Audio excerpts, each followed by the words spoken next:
Well, welcome to episode 6 of season 3 of the 6 Lessons podcast. Today we're going to be talking about some real life experiences that unite clinical practice with dental research and conferences that many dentists attend.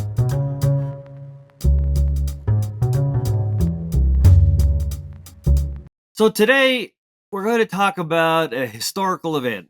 History can be yesterday, it can be a few months or years ago. This event happened in the year 2006.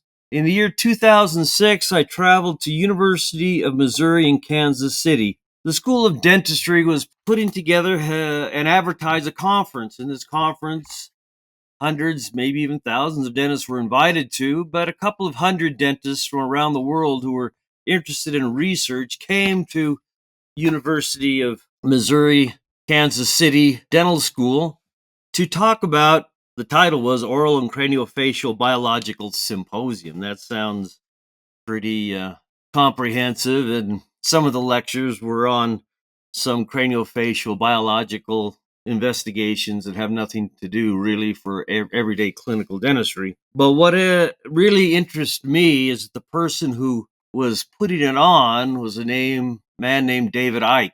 And in 2006, he had been working for about 10 years on a new composite. The composite had a foundation not of methacrylate polymerization, but of what are called silurane chemical polymerization. Silurane were what's called a heterocyclic chain or a heterocyclic monomer. You have a molecule that has a ring in it that has a double bond. And when a free radical hits that double bond, the ring expands. So this molecule, instead of contracting as normal methacrylate polymerizations do, actually expanded. So this was supposed to solve the problem of shrinkage of composite, because these composites didn't shrink when they polymerized. They actually expanded, got a little bit larger. So they're going to act like amalgam, which had the ability to expand a little bit upon its phase changes from a soft material to a hard material. Amalgam expanded.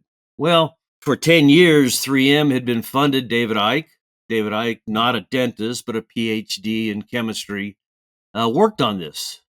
And they finally came out with a product. They tested the product.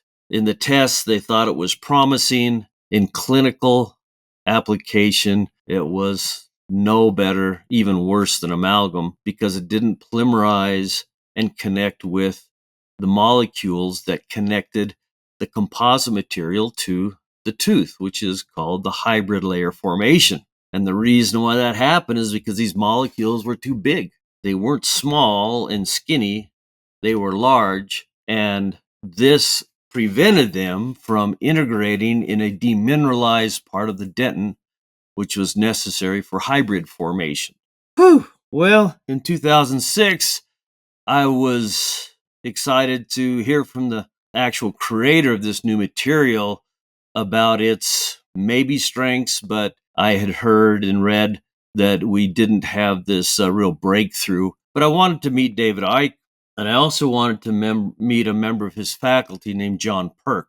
So John Purk had published articles in 2004 and again in 2006, the year of the conference, that confirmed some of the conclusions I had made about the difficulty of bonding to the box of a deep margin, because a box had parallel tubule preparations. In other words, the preparation of the floor of a box, the axial wall has a perpendicular cut, the floor of the box has a parallel cut, and exposed large amounts of peritubular dentin, almost 100% hydroxyapatite. In a total etch approach, this allows a lot more pulpal fluid to be expressed and to dilute the priming stage. I could see from previously published literature that this was probably one of the reasons why failures in adhesive restorations almost always started on the floor of a deep box. So I wanted to meet John Purk. I wanted to meet David Icke. I was one of the few private practice dentists, but in 2006, I'd already started teaching 6 lessons for 3 years. And so I wasn't exactly a full-time practicing dentist. I was teaching part-time these advanced adhesive concepts that had been emerging that I had synthesized into the 6 lessons. So I show up, the room is filled with faculty members from all over the country, even the world, and they're talking about what their research in different universities was doing. And one of the researchers that I really wanted to meet was Jack Ferracane from University of Oregon. And Jack Ferracane, again, not a dentist, but an engineer, had published a lot on composites. He was and is still considered one of the world's experts on composites. And at this conference, as I signed up for the conference, I think the tuition was $900, something like that. But for an extra $50, I could have lunch with the experts. That's what they advertised. So I signed up for Jack Ferracane's table. And during the lectures of that day before lunch, there was a lecture given by another researcher. And in her lecture, she made some very bad conclusions about composite bonding. I was on the front row. All of her conclusions were technique-based failures. Because she had a poor technique, she had failures in composite bonding. And in 2006, I'm expecting all of the experts who see the advancements in bonding solve the problems of traditional fillings and crowns and solve the failures of early composite bonding attempts, which I experienced personally in the 80s. But now in 2006, 20 years later, I expect only the people who had had success to be talking about it. But she also signed up for the table with Jack Ferracane. And John Purk signed up for the table with Jack Ferracane. And so John Purk, I had met at the break before lunch because this presentation, she showed a slide. And the slide that she showed, she gave credit to John Purk for providing this slide. It happened to be an SEM, which is one of my favorite SEMs in the world, on the screen. And then in the credit for this slide, she gave credit to John Purk, one of her faculty colleagues. During the break, I looked in the poster area where different posters had been presented by different researchers that weren't speakers in the conference, but the poster section was there. And so I was looking around to try to find this John Purk, who I didn't know personally at that time. And I introduced myself. I really appreciate your published articles in the Journal of American Dental Association, 2004. And then this year, I came here to meet you, David Icke. I asked John Purk a question that I knew the answer to. I said, put up a slide, and she gave you credit for it in her lecture. And John Purk was like, oh, yeah, really? What slide was it? He says, well, it's a slide that your chairman of your department, John Icke, published in Nakabayashi Pashley book in 1998. So this is 8 years previous. John Icke's SEM was in Pashley's and Nakabayashi's book, and they gave credit to Icke. And then this slide in this lecture in 2006, giving credit to John Purk. Well, that's a real no-no to take credit for somebody else's work. So I said, I think that's what she said. He was like, oh, really? Well, maybe I gave her that slide, but which slide is it? And I said, it's on page 21 of hybridization of dental hard tissue. And so John Purk said, oh, we should go look that up. So we left the conference, got in his car, and drove to his office at the dental school. The conference was at a hotel in Kansas City. We drove to his office, and he looks up on his computer to find that slide, and that she had given him credit for, but it wasn't his work. He found it on the computer, and then he didn't know where it came from. And so I said, well, do you have the copy of the book, Hybridization of Dental Hard Tissue? It's obviously part of your, expertise as an adhesive dentist that you published on. He looked on his shelf. He didn't have a copy. So John Purk and I went to the dental school library, checked out a copy of this book, and I said, it's on page 21. He opened it, to page 21, and that was the slide, and she had given him credit. And on page 21, it says, courtesy Dr. J.D. Ike, University of Missouri, Kansas City. He was embarrassed. Well, he was going to rectify, apologize to Dr. Ike. I don't even know if Dr. Ike noticed it in the lecture because he's in charge of the whole conference. He probably wasn't listening, but John Purk and I drive back to the hotel because we were both signed up for the lunch with Jack Ferracane.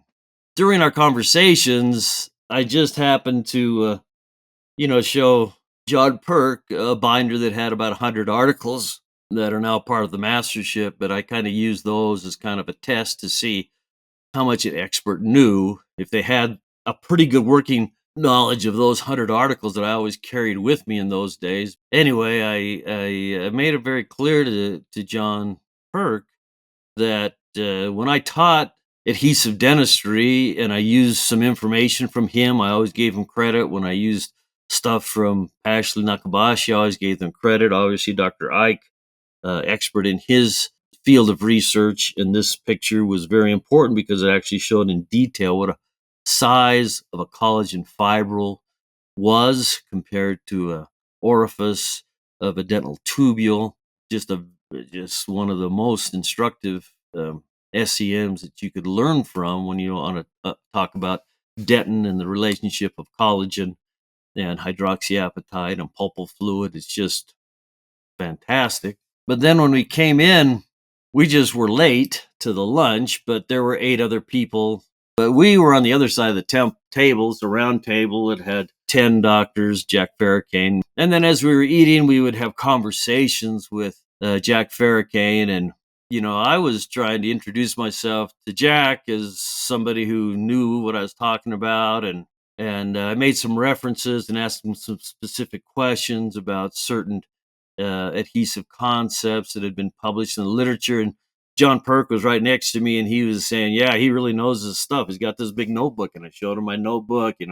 The other doctors around the table are like, oh, what, who's this guy? No, I don't have any reputation. Nobody knows anything about the Allemans except people in Utah at this time. I've been teaching for 3 years there, but very few had any knowledge of me from around the country. But I was trying to impress Jack Ferracane, and so I wanted to have a discussion on a very important article that was published in 2001 by Sema Belli and Dr. Inakoshi, her mentor at TMDU, because it had shown the reversal of the flow of composite from enamel, which all of the other experiments had always shown composites moving towards the enamel surface, which was associated with where the light was coming. So the misconception that composites shrink towards the light was a very common misconception. 1998, it was disproven by FEA analysis by Dr. Verschlush,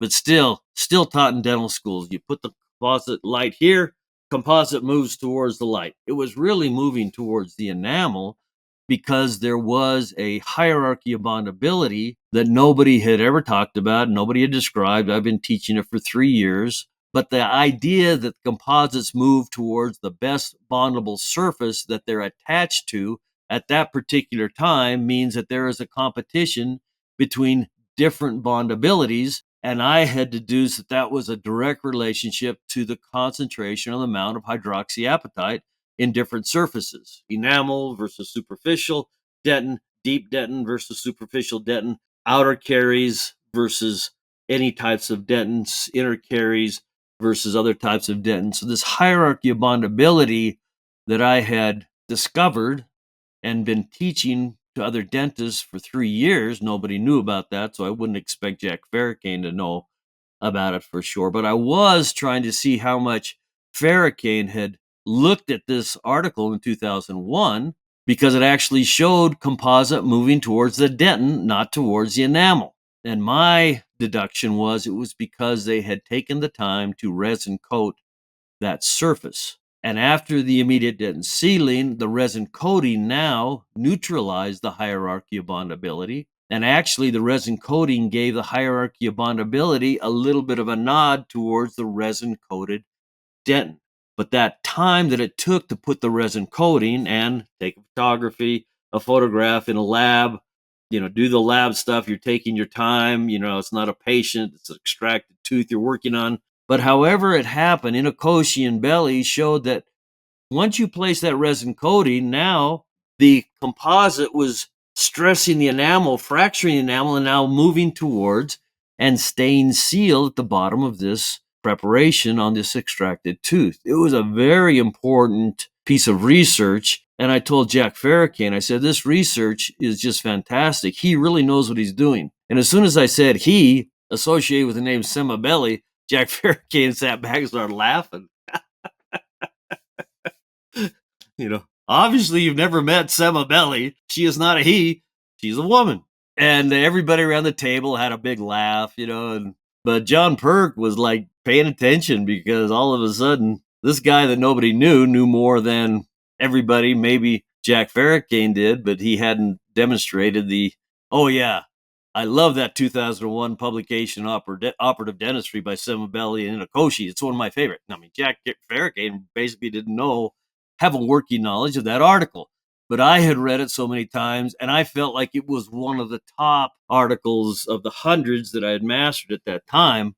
And so to me, it was like, hey, Jack Ferracane knows what he knows. John Purk knows what he knows. But those are judgments that I'm making of everybody in the world that's trying to have some influence on adhesive dentistry. And if you say adhesive dentistry doesn't work, and I've been making it work for 10 years, then I have a problem with that, because it's not the material, it's how you use the material. Sure, materials do matter, and you should try to innovate new materials. But the new techniques that had been innovated by myself, Simone Della Peri, and others that were not really recognized, although Jack Ferracane did have a relationship with Simone Della Peri at that time. And we've had some conference calls and courses that Simone and I have taught.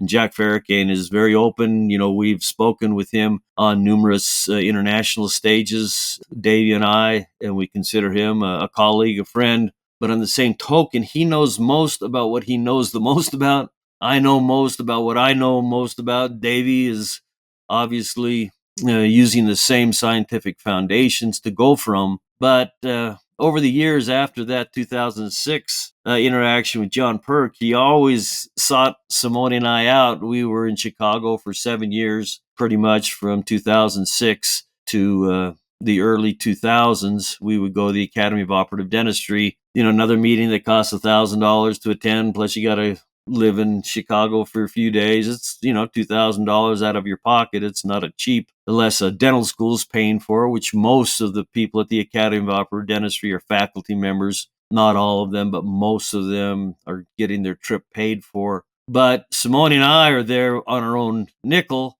and we're recruiting doctors to try to get training in these advanced techniques that we taught together for 10 years. But every time we would go, John Purk would seek out Simone and I because we always had a good relationship. Other thing we had in common, John Purk had the same amount of kids that I do, 7 kids. So John Purk and I could always talk about what it's like to raise 7 kids. Never a boring day in the life of a large family like that. But John Purk, he's a researcher who I respect. Anyway, we're all human beings trying to figure out our human life. And if somebody wants to criticize me, which I get criticized a lot, what can I say? I'm doing my best. I hope you're doing your best. But the science is something that can give us, I believe, the only sure foundation to make progress in dentistry. If there wants to be disagreements about what the science means or how it should be applied, I mean, that's always up for a discussion. But the discussions that I've had with various top researchers, I would say all of the top researchers in the world, these researchers, when you read an article and there's 1, 2, 3, 4, 5, 6 researchers, how do you get to know if this researcher is really a out of the box thinker, somebody who's really taking all that was there before and trying to synthesize it? And it takes time and effort to do that. It's a lot easier just to assume that other people who have been your mentors got it all figured out. I tried to do that with my first mentor, Ray Bertolotti. He didn't have enough. I tried to do that with my second mentor. Gary Unterbrink. He didn't have enough. I tried to do that with my third mentor, Didier Dici. He didn't have enough. So for 5 years, I did everything I could to connect with the best minds that were available through conferences or research, obviously. And finally, in the year 2001, 2002, I kind of said, look, I've figured out things that nobody else has figured out. I've named phenomena and concepts that nobody else has named. And I know that they are the foundation to making adhesive dentistry work. Quite often, an adhesive restoration that lasts, the protocol isn't defined, even in a research paper, that they don't understand what the difference is because they never identified how long it took to do any particular step in the restorative process. And if time is a critical element in every chemical reaction, and every adhesive restoration in dentistry is a chemical reaction, you have to have a direct bond to dentin to make a long-term successful adhesive restoration. Sometimes restorations, because the dentist does the right thing, but they don't know why they did it, that's a confounding variable. If you do something and it works, like in a golf swing, you just make a swing and the ball goes straight, but you don't have any idea how to do it again, it doesn't make for a good golfer. And it doesn't make for a good adhesive dentist if you don't have a defined protocol. And defined protocols come from people who think in the idea that you have to have a system if you're going to have consistent results. And that's the foundation of science. You try to create a system that gives consistent results. All of the conferences in the past, obviously you can't go there. You can't take a time machine back to 2006. But this is a couple of stories from my experience. Other clinicians will have other experiences. But I believe that the more you know the people who actually write the articles that we recommend that you read, the more you understand they're not perfect. Nobody does everything just right all the time, but you have a group that's emerging right now in the 6 Lessons Network that have consistent results because they're following a system. Last night, we had an hour-long discussion with one of our first masters from India 6 years ago. She enrolled in 6 Lessons. She's an endodontist. Her husband's a prosthodontist. For 5 years, she's had consistent results with large adhesive restorations that have eliminated crowns and eliminated a lot of the endo that she was doing before. This is an endodontist trained in India. Her husband's a prosthodontist trained in India. But the idea is that around the world, systems are in place. And if you talk to doctors who have a system and they have long-term results, 5 years, 10 years, 15 years, 20 years, now we're into our third decade, I should say, of success using the 6 Lessons approach. That's where you can have the confidence that if you follow the same protocols, using the same techniques with the same materials, you'll have the same long-term results that will keep pulp healthy, conserve tooth structure, and make patients really happy because they won't have to come and see you very often. Anyway, thanks for letting me talk. Hope you enjoyed it. Till next time, get bonded, stay bonded.